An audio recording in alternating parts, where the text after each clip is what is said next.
scripture reading this morning is from Genesis 47, 1 through 12.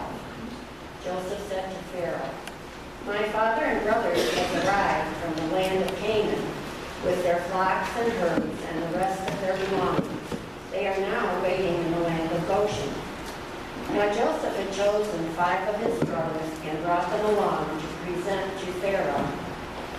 "What is your occupation?" "Your servants are shepherds. We tend sheep and goats as our ancestors did before us.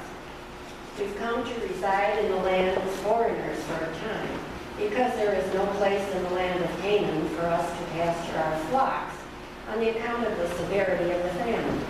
Now please, allow your servants to settle in the land of Goshen until this famine is over. Your father and brothers have come to you for help. You have the entire land of Egypt at your disposal. Settle your family in the best areas of the land. Let them live in Goshen. And if you know of any who are particularly good at what they do, then put them in charge of my livestock." Then Joseph brought his father Jacob and presented him to Pharaoh, and Jacob gave Pharaoh a blessing. "How old are you now?" "I have journeyed through life for 130 years. My life has been short and hard, but they don't compare with the many years my ancestors traveled this earth." Jacob gave Pharaoh a blessing for a second time and left his presence. So Joseph settled his father and brothers on some of the best land in Egypt, granting them property of their own in a region known as Ramesses, as Pharaoh had instructed. And Joseph also provided them with food according to the number of all their dependents. And continuing on in verse 13. As time went on, the famine became more severe, and food became scarce in the lands of Egypt and Canaan. The people were starving. Everyone from the lands of Egypt and Canaan spent all the money that they had to buy grain. Joseph collected all the money and stored it in Pharaoh's palace. But when the people of Egypt and Canaan ran out of money, the Egyptians came to Joseph to plead with him. "Please, give us food. Why should we all die here in front of you? Our money is gone." "You can pay with livestock then. I will give you food in exchange for your livestock if your money is gone." So the people brought their livestock to Joseph, and Joseph gave them food in exchange for horses, flocks, herds, and donkeys. That year he supplied them with food in exchange for livestock. But when that year was over, they came to him the next year. "My lord, we cannot hide the fact that our money is all spent, and now the herds of livestock all belong to you. We have nothing left to exchange for food except our bodies and our lands. Why should we and our land perish now right before your eyes? Buy us and our land in exchange for food. We will become slaves to Pharaoh. We will work the land for him. Just please give us seed so that we can live and avoid dying of hunger, so that the land doesn't become wild and deserted." So Joseph agreed. He bought up all the land of Egypt for Pharaoh. The Egyptians sold their fields because the famine was too severe for them to get by on their own, and so all of the land became the property of Pharaoh. As for the people, he made slaves of them, from one end of Egypt to the other. But he did not purchase the land belonging to the priests, because they received an allowance from Pharaoh and were able to live off of it. So they didn't have to sell their land. Joseph said to the people, "See, I have done what you asked. I have bought you and your lands for Pharaoh. Now here is the seed you need to sow the land. When the harvest arrives, you will be required to give 1/5 of what you produce to Pharaoh, and 4/5 will be your own to plant the fields and feed your families, households, and children." The Egyptians cried out, "You have saved our lives. If it pleases my lord, we are honored to serve as slaves to Pharaoh under these terms." So Joseph made a law regarding the land of Egypt, which stands to this day, declaring that Pharaoh is due 1/5 of all the land that the land produces. Only the land of the priests remained personal property. So this was how Israel and his descendants came to live in the land of Egypt, in the region known as Goshen. They acquired property in the area, had children, and their number increased rapidly. Jacob lived another 17 years in the land of Egypt. He lived to be 147. And when Israel was close to death, he called his son Joseph to his side. If I have found favor with you, I need a favor from you. Put your hand here under my thigh. Swear to deal kindly and faithfully with me by honoring my dying wish. Please do not bury me in Egypt. When I die, let me lie with my ancestors. Take my body away from Egypt and bury me where they are buried. Joseph replied, I will do as you ask, Father. Jacob said, swear to me. And Joseph took the oath. Then Israel bowed down at the head of his bed. This is the word of the Lord.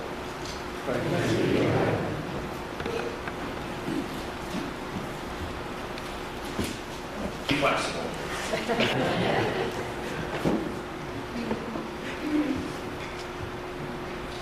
The journey is not over. The journey's not over. This past weekend, not this weekend, but the weekend before, I graduated and received my Master of Arts in Spiritual Formation. And it was a 2-year journey. That was the message that kept being repeated by the director of the program, Dr. J.K. Jones. He said, the journey is not over. It's to be continued. And he began talking about this journey and all the things that we had encountered along the way, the things that we had done together. Over 19,000 pages read. Somewhere around 250 pages written. 1,500 hours spent on this journey. But he kept saying the journey is not over. Education is meant to be continued.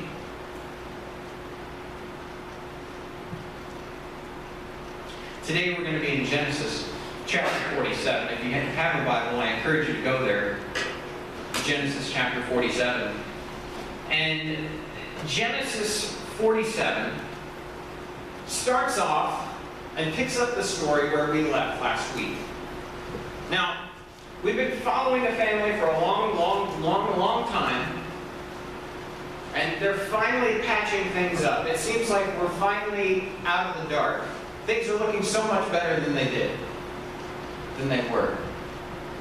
And so it comes time for this family to be presented to the Pharaoh. Now this is custom, this is common.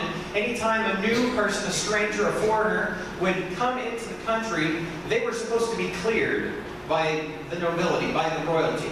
And so it was proper for visitors to come and be before the Pharaoh so he could see if they were spies or whatever. So Joseph, everybody say Joseph. Joseph brought his family, all of them, all the brothers, there were about 11 or so, and his sister Dinah, and all the wives and all the kids and all of these people, and his dad Jacob. Everybody say Jacob. Jacob. He brings all these people to Egypt, and they're reconciled and they're reunited, and this is a wonderful thing that we experienced last week. And he knows he can't just take this whole big group of 70 plus people into the Pharaoh's palace. It would just be chaos. And so he's got to figure out how to handle this the best way. So he decides he's going to take 5 brothers. Everybody say 5. I'm really just making sure you're awake. Okay? 5 brothers. He takes 5 brothers and says, you, and you. Come with me. We're going to go meet the Pharaoh. Now, we don't know which 5 brothers he chooses. We don't know if he chose the best looking. We don't know if he chose the smartest, the ones who could speak the best. We don't know if he chose the ones that just didn't stink as badly. We don't know which 5 he chose, but he only took 5. And they go in before the Pharaoh. And turn to Genesis chapter 47, if you would. Genesis 47, starting with verse 3. Pharaoh asked the brothers, what is your occupation? Well, your servants are shepherds, they replied to Pharaoh, just as our fathers were. They also said, we've come here to live a while because the famine is severe in Canaan and your servants' flocks have no pasture. So now, please let your servants settle in Goshen. And so they come before Pharaoh, and they have to be careful. If you let your eyes drift back up to the end of Genesis chapter 46, look through that last little paragraph there. you can see that Joseph has already given them a pep talk about what to say when you go before the Pharaoh. They've already got this all planned out. This is how you're going to say it. This is what you're going to say. Now, the reason they had to walk through that is because these guys were shepherds. Everybody say shepherds. Shepherds. Shepherds. And shepherds were not the most socially acceptable people in the culture of Egypt. In fact, shepherds were really, really low, slightly above women and animals. Sorry, ladies. That's the way it was. They didn't like shepherds. Shepherds dealt with sheep, and sheep are not the most attractive animals. They stink, they're a little slow, they do things on their own, they have a herd mentality. Sheep are just not smart animals. And so if you messed with sheep, if you were out in the fields all day, if you smelled like poo, then you didn't get invited to the best parties, right? And so at the end of Genesis chapter 46, it says that shepherds were detestable to Egyptians. So Joseph brings his brothers before the Pharaoh and he says, look, this is what we're going to say. Just say it and say that you've already picked out this land here and it'll be fine. So they say it, they pick out the land, and Pharaoh says, okay, that's fine. Go ahead and go to Goshen. That's just far enough away from the palace. That's a good place for you to be. Take your pastures, take your flocks, take all your herds and everything. That'll be fine. He says in Genesis 47, the best land is here for you. And then notice what he says a little bit further down. Genesis 47.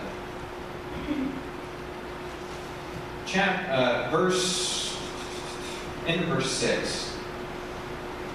He says, let them live in Goshen, and if you know of any among them with special ability, put them in charge of my own livestock.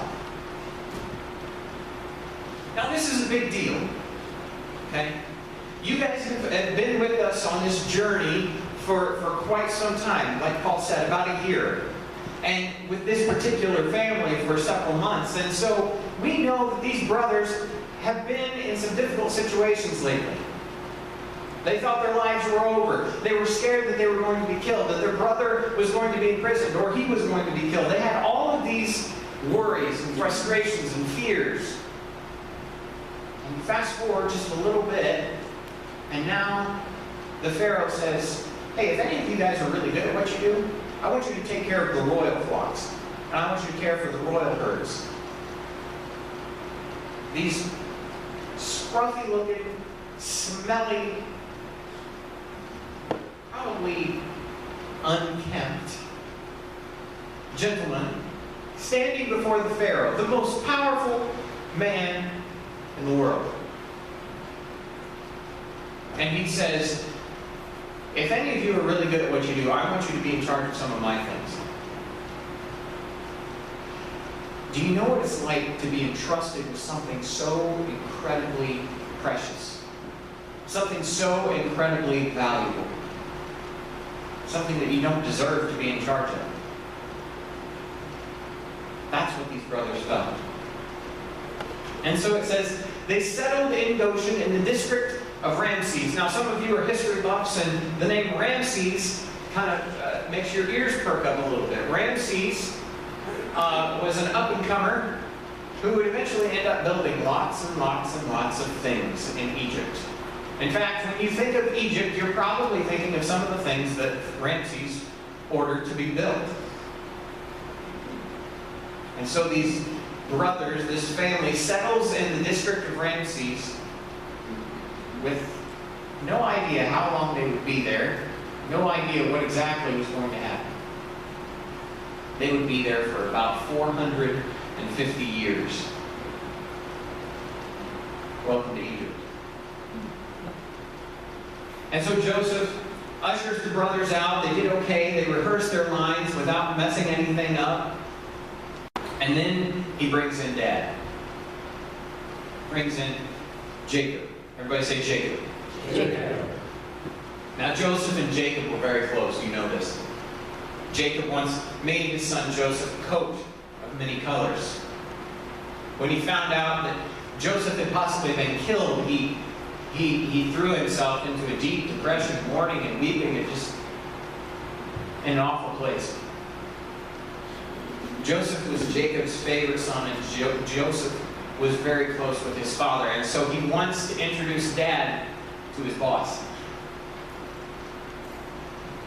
He wants to introduce Dad to the Pharaoh, the most powerful man in the world. Now, I don't know how much you know about pharaohs of Egypt, but they weren't just men. They were seen as something a little different, something a little special. In fact, the pharaohs in Egypt were worshipped as gods, living or dead.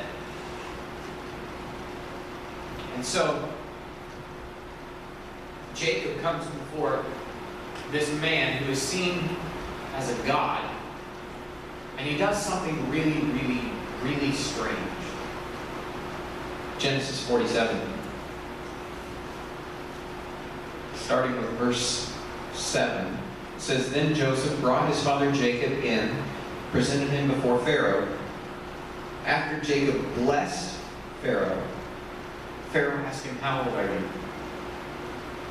Now, wait. Jacob blesses the Pharaoh? That's not how blessings work. Blessings are somebody with higher authority, somebody with higher power, somebody with something more than you blesses you with something you don't have. Usually something you maybe don't deserve. It's someone up here doing something for someone down here.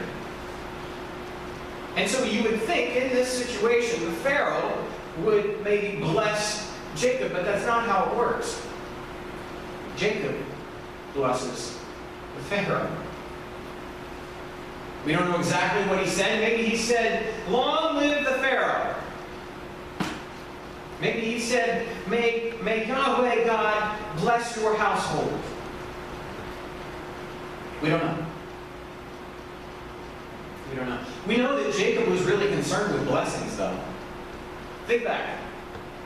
Jacob had a brother named Esau. Everybody say Esau. Esau. That was terrible. Let's try it again. Esau. Esau. Yeah. He had a brother named Esau, and one time Jacob lied and cheated so that he could steal the blessing of his father from Esau. You remember that? There was one time Jacob was on his way back to his homeland, to his hometown neighborhood where his family lived, where his estranged brother lived, and overnight he wrestles with a man all night long. And do you remember what he says to the man? He holds him down. He's got the guy pinned in some sort of leg lock. We don't know. And he says, Listen, buddy, I'm not giving up. I'm not moving until you bless me. Jacob was incredibly concerned about blessing. And so this man of God, who was the promised one, who was the one who carried on the promises of his grandpa Abraham, the one who carried on the promises of his father Isaac, he was promised by God all of these things. I'll give you land. I will make you into a great nation. I will give you so many descendants that they outnumber the stars. I will bless you so that you can be a blessing. This shepherd, 130 years old, kneels before the most powerful man on the planet and blesses him. Jacob knew that he was speaking with a higher authority, a greater wealth than even the Pharaoh had.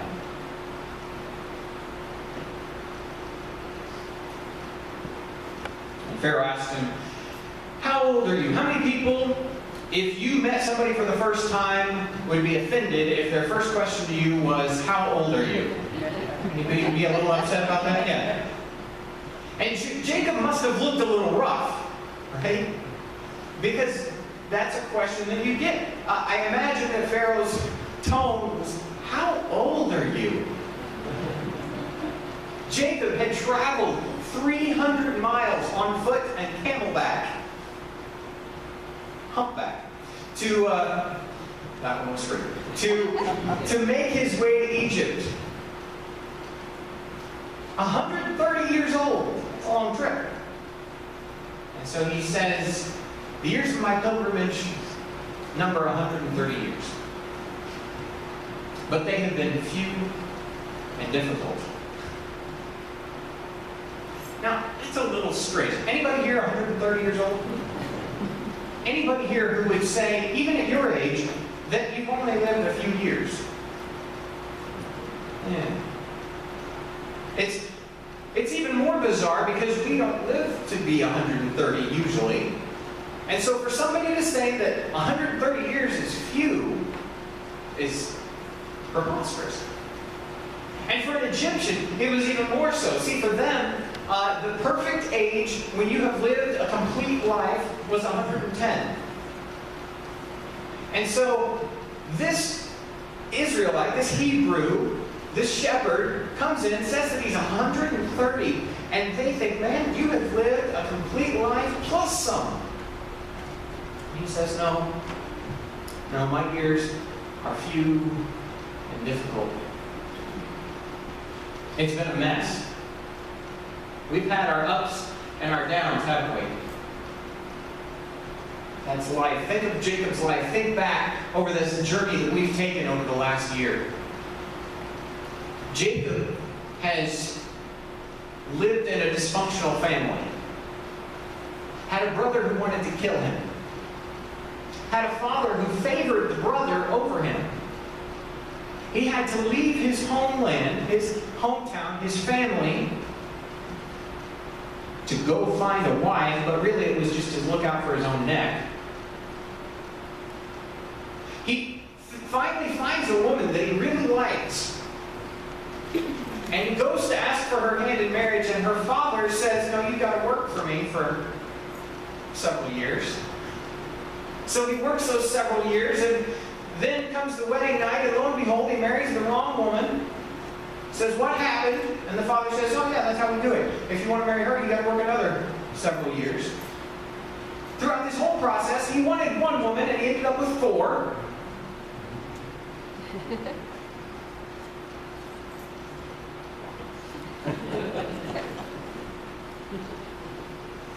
He makes his way back. He thinks his brother is going to kill him. He finally gets that mess all behind him and gets his own family established. And he thinks things are going to be great. Well, one son, whom he loves, the son of his wife, Rachel, his favorite wife, he is allegedly killed.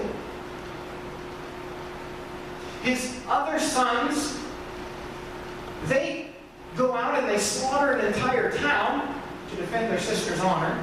His daughter is raped. One of his sons actually sleeps with one of Jacob's wives.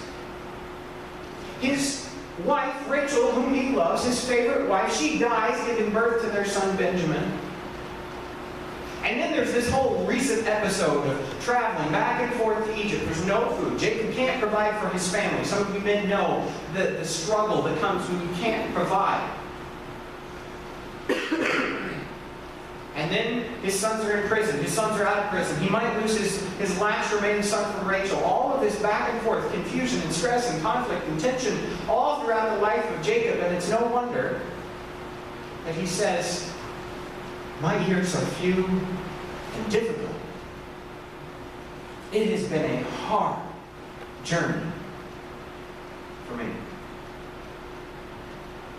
But the journey isn't over. No. This past week, I was called on the phone. A friend of my parents, a friend of our family had passed away. And the daughter had called my mom to ask if she, my brother, and myself could sing at the funeral this past Thursday in Taylorville at 10 o'clock. Okay? And so we scramble together, we figure out what we're doing. I have no idea what we're singing until that morning. We get to Taylorville, which of course means that everything else has to be done, because Thursday is kind of the crunch time day for me here at the church, trying to make sure everything is good to go. We get to the funeral, and it's of a man named Dean. Now, Dean was one of those characters that always had a smile on his face. Loved to play cards, loved to hunt and fish and truck and do all sorts of things. He did it all. He made really good angel food cake.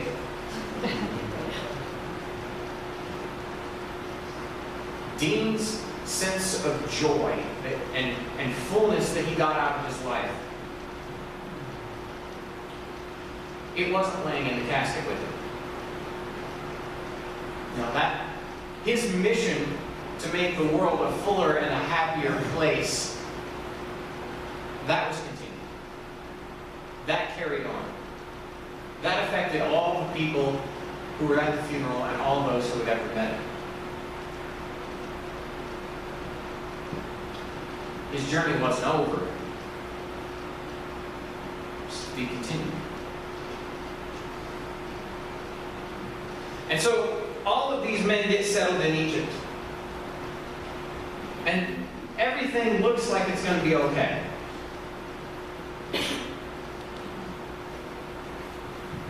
Jacob blesses the Pharaoh again, and he leaves. And the family settles in the best part of the land in Goshen. But then there's another part to this. The famine is still going on. Everybody say famine. Famine. Now say it like it's a bad thing. Famine. Famine. Yeah. Famine. And the famine is going on, and it's a terrible thing, and it's affecting everybody. We're about midway through the famine at this point. And the Egyptians have run out of money. What do you do then? When you can't go to the grocery store because you have no money, you still have no food. And so they come before Joseph and they say, Joseph, look, we know we don't have any money. We've given you all the money that we have. Imagine that. The Pharaoh's palace controlled all of the money in Egypt. He says, we don't have any money. And Joseph says, well, we can work this out. We'll do a barter thing. You give me your animals, all that you've got, and we'll give you food for the next year. So that's what they do. They trade all of our animals for food. That's less mouths to feed, but it's only for a year. The famine continues, and things aren't growing like they're supposed to. They come back after a year. Joseph, we need food. We don't have any money. And we don't have any animals to give you. All we've got left is the land that we live on and us. So he says, okay, I'll take that. I'll take the land. I'll take your service. You work for us. In exchange, we'll give you food. You'll survive. So the people survive. And we think, man, this is a terrible thing. We're so against the idea of slavery, and not that I'm for slavery, but we're so against it that any time that comes up, we automatically cringe a little bit. But this was the only way that these people could get food. And notice what it says in Genesis 47. The people don't say, I can't believe we're in slavery. What do they say? You saved us. You saved our lives. What's interesting is that a shepherd named Jacob comes before the most powerful man on the planet and he blesses him. Basically, God, through Jacob, blesses the Pharaoh. And it's not too long after that that the Pharaoh owns everything in Egypt.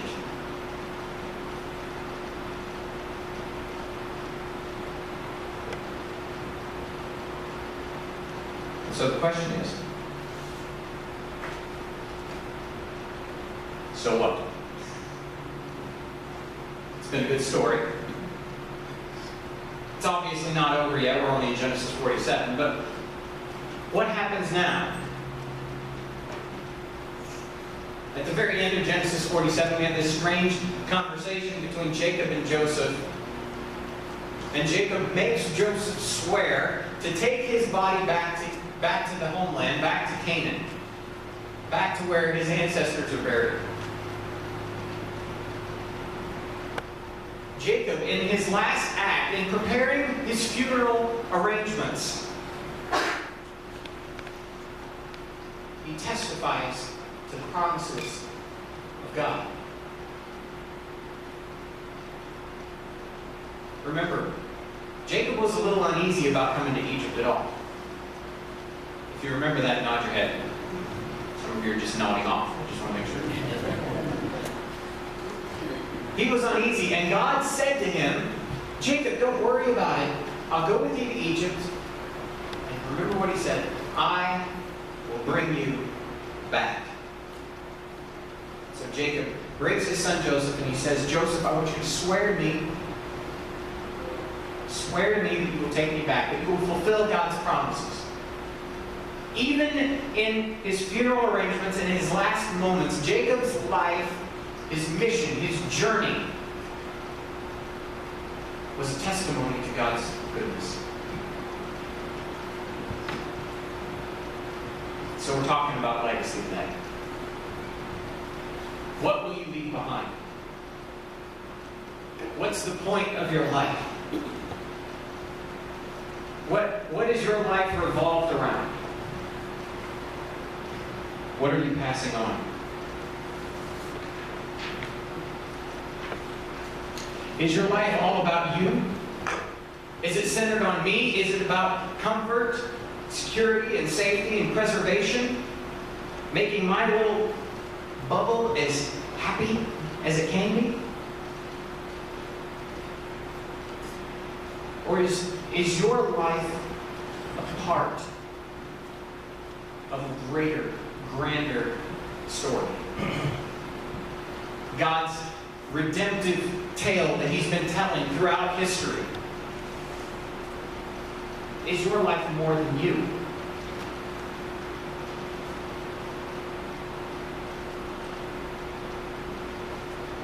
At my graduation ceremony, we didn't get our diplomas. They'll be mailed to us. But what we got meant so much more.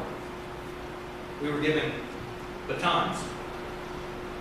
Used in track and field, you have runners who are on a team, usually about 4 of them. They run for quite some time and then hand off the baton to someone else.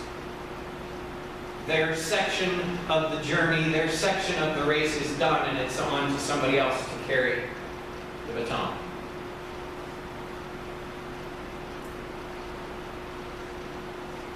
Second Timothy chapter 2, verse 2 says, "And what you've heard from me in the presence of many witnesses, entrust to faithful men who will be able to teach others also."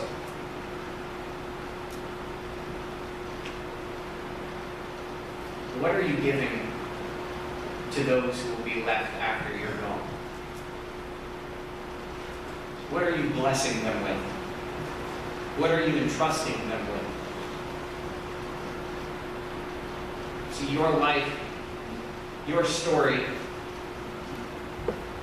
it isn't meant to stop. Your journey isn't meant to end at your funeral. It's meant to be continued. So, in the words of Dr. J.K. Jones, pass it on. Father God, we thank you today for where you brought us in this journey. But Lord, like Jacob, we know that our journey isn't over yet. We know there's still the good times and the bad times. Times when everything works the way it's supposed to, and the times when the world falls apart. God, help us to echo your promises in our lives. Help us to pass it on, to pay it forward, to continue your promise of Jesus. Help us to pass that on to everyone we encounter. Father, I thank you this morning for this opportunity to share your gospel and to pass it on to these folks. And it's in Jesus' name I pray. Amen.